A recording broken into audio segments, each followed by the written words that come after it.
আসসালামু আলাইকুম ওয়া রাহমাতুল্লাহি ওয়া বারাকাতুহু। হামিদা ওয়া মুসাল্লিয়া ওয়া মুসাল্লামা ওয়া বা'দ। সুপ্রিয় দর্শক, আপনাদের সকলকে আন্তরিক অভিনন্দন, মোবারকবাদ জানাচ্ছি। আপনাদের সকলে সুস্বাস্থ্য কামনা করে আপনাদের থেকে প্রাপ্ত জীবন ঘনিষ্ঠ জিজ্ঞাসার জবাব নিয়ে আপনাদের সামনে উপস্থিত হয়েছি। দিনী ভাই এবং বোনেরা, গুরুত্বপূর্ণ কিছু প্রশ্ন আছে। প্রশ্ন হয়েছে মোহতারাম, অনেক মানুষ আছে যারা থুতু গিলে ফেলে। রমাদানুল মোবারক মাসের সিয়াম পালন করা অবস্থায় থুতু গিলে ফেলে। অনেকের কফ থাকতে পারে, অনেকে কফ আসলে সেটা গিলে ফেলে।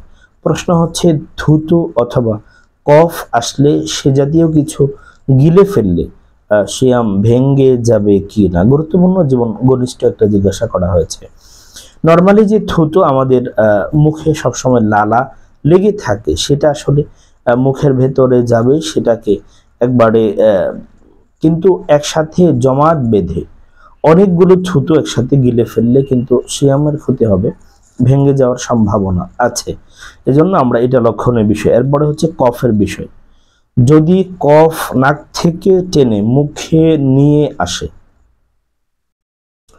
যদি কোনো মানুষ কফ নাক থেকে টেনে মুখে নিয়ে আসে, তারপর ইচ্ছাকৃতভাবে গিলে ফেলে, টেনে মুখে নিয়ে আসে ইচ্ছাকৃতভাবে গিলে ফেলে, তাহলে রোজা ভাঙ্গে না। নাক থেকে টেনে মুখে নিয়ে আসে, তারপর ইচ্ছাকৃতভাবে গিলে ফেলে, তাহলে রোজা ভাঙ্গে না।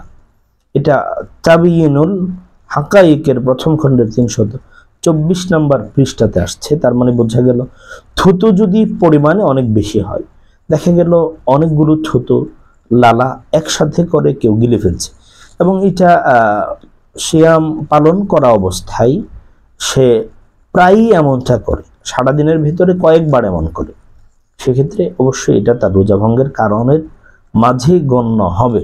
আর কফ গেলার বিষয়টা হচ্ছে, যদি কফ নাক থেকে টেনে মুখে নিয়ে আসে, তারপর ইচ্ছাকৃতভাবে গিলে ফেলে, তাহলে রোজা ভাঙ্গে না। লা ইয়াফতার, ফাতোয়ার কিতাবের স্পষ্ট বক্তব্য, লা ইয়াফতার অর্থাৎ রোজা ভাঙ্গে না। আল্লাহ তাআলা আমাদেরকে এগুলা থেকেও সতর্ক থাকার তৌফিক আল্লাহ দান করুন, আমিন। আসসালামু আলাইকুম ওয়া রাহমাতুল্লাহি ওয়া বারাকাতুহু। আসসালামু আলাইকুম ওয়া রাহমাতুল্লাহ।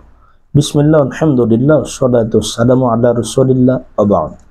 সম্মানিত দিনী ভাই এবং বোনেরা, আপনাদের সকলকে আমাদের চ্যানেল এবং পেজের পক্ষ থেকে আন্তরিক অভিনন্দন, মোবারকবাদ জানাচ্ছি। আপনাদের সকলে সুস্বাস্থ্য কামনা করে আপনাদের থেকে প্রাপ্ত জীবন ঘনিষ্ঠ জিজ্ঞাসার জবাব নিয়ে আপনাদের সামনে উপস্থিত হয়েছি।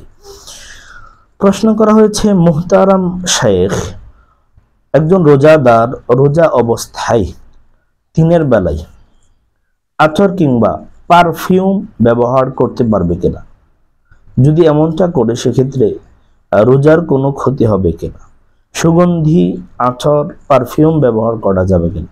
সাধারণ সময়ের মতো রমাদান মাসেও আতর পারফিউম ব্যবহার করা যাবে, এতে শরীয়তের কোনো বাধা নেই, নিষেধাজ্ঞা নেই। তবে খেয়াল রাখতে হবে, আতর এবং পারফিউমে ধোয়ার মতো কিছু না থাকে, অর্থাৎ পেটে প্রবেশ করার কোনো সুযোগ থাকা যাবে না। আরব বিশ্বের সর্বোচ্চ ফাতোয়া কমিটির ফাতোয়া সমগ্রতে এসেছে, যে ব্যক্তি রমাদানের দিনের বেলায় রোজা অবস্থায় কোনো প্রকারের সুগন্ধি ব্যবহার করেছে, তার রোজা নষ্ট হয়নি। তবে উদ্ভিদ জাতীয় বস্তু থেকে ঘ্রাণ শোকা এবং গুঁড়ো সুগন্ধি, যেমন গুঁড়ো মিস্ক থেকে ঘ্রাণ নিবে না, কেননা এগুলো পেটে ঢুকে যাওয়ার আশঙ্কা আছে। এজন্য ওগুলা ছাড়া আমরা নর্মালি যে পারফিউমগুলো ব্যবহার করি, আতর বা পারফিউমগুলো ব্যবহার করি, এগুলা ব্যবহার করাতে কোনো অসুবিধা হবে না।